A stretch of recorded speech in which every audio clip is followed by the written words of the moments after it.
Hey there, and welcome to Play Noggin. I'm Julian, your brains player too. I have fond memories of playing the original Game Boy. You know, the optometrist nightmare that was like a portable NES if every NES game's color palette consisted solely of black and green. The Game Boy was a revolutionary product, and a ton of really great games were made for it. One of those games, and one that managed to grow into a sturdy franchise of its own, was Kirby's Dream Land. Kirby is an interesting character, not so much in terms of personality, because he's really only got two modes, happy and hungry.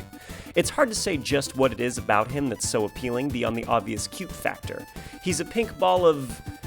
I don't know, I was gonna say fluff, but I can't really tell what he's made of. I want to say rubber?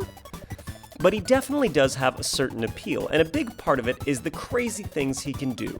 He can puff up with air and fly like a morbidly obese pigeon, he can swallow almost anything, and he can absorb the powers of almost any foe he eats. I wondered, just how unlikely is Kirby? I mean, what would need to change here in order for something like Kirby to exist in the real world? Would we even want to live in a world where every time you eat a steak, you gain the ability to moo and chew cud? Let's break this down by power, starting with flight. One thing Kirby has been able to do from the very beginning is suck a bunch of air, puffing his round body up to twice its size, and fly. What's that all about? If we take it at face value that his flight ability is activated by drawing in air, that raises a couple of questions.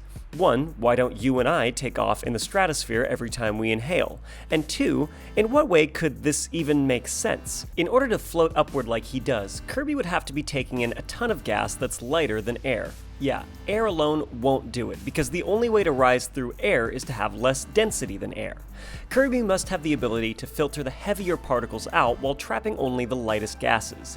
Helium is one gas that could work. There is a very small amount of helium in our atmosphere, about 5.2 parts per million.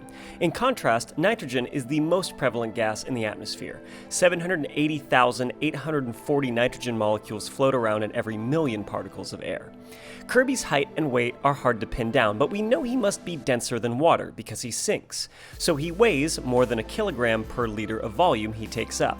Since it takes 900 liters of helium just to lift 1 kilogram, Kirby would have to balloon to over 900 times his volume, or over 9.5 times his width, to fly, and filter through an ungodly amount of air to do it. Obviously, he doesn't get that big in the game, or your screen would be filled with just pink, so that's not accurate, but his ability to suck that much air fits in nicely with another power of his. Aside from his ability to float around like a 3-day-old birthday balloon, Kirby eats. A lot. And he doesn't seem to gain any weight. What is his secret? Kirby's really lacking in table manners. No knives or forks or folded napkins for him. He just turns himself into a super-powered vacuum cleaner and sucks up everything in sight. When Kirby goes into vacuum mode, he draws everything that isn't nailed down into his gullet. Enemies, blocks... Well, in the world of Kirby, those are pretty much the only two things, but you get the idea. How would Kirby be able to do this? Most likely, Kirby is somehow able to create a vacuum, but like a deep space one, not a dirt devil, although I guess they operate on the same principle. Vacuums work the way they do because in situations where there are pressure differentials, everything is drawn toward the area of lowest pressure.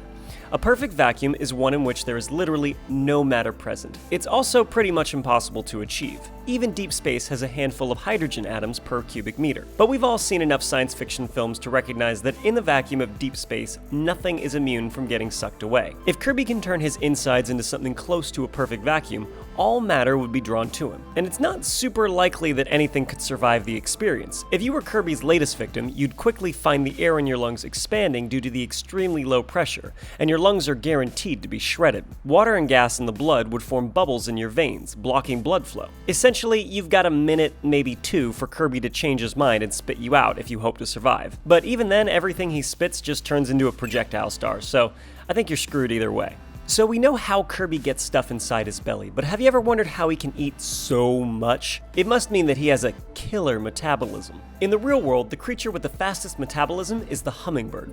Like Kirby, not only do they fly, but they eat, and eat, and eat, well beyond the point that eating ceases to be a fun activity.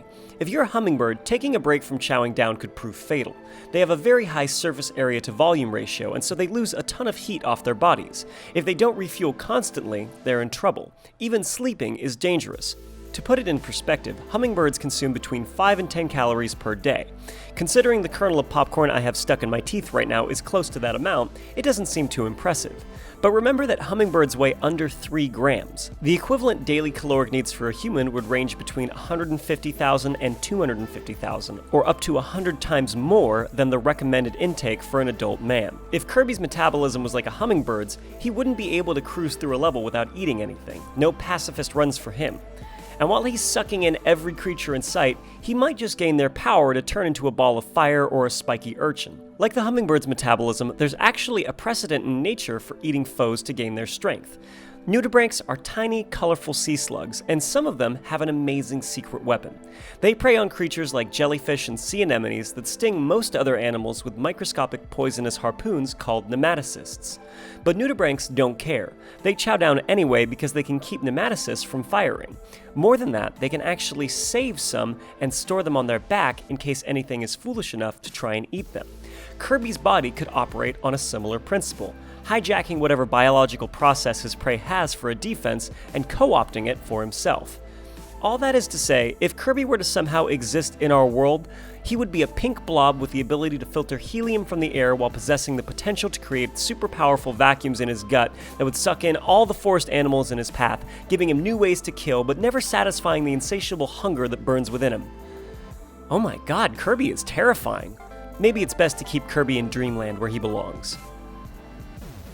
Hey, thanks for watching. If you enjoyed our explorations of video games and science, be sure to like and subscribe and check out some of our other videos right here. Have an idea for a game or a topic we should cover?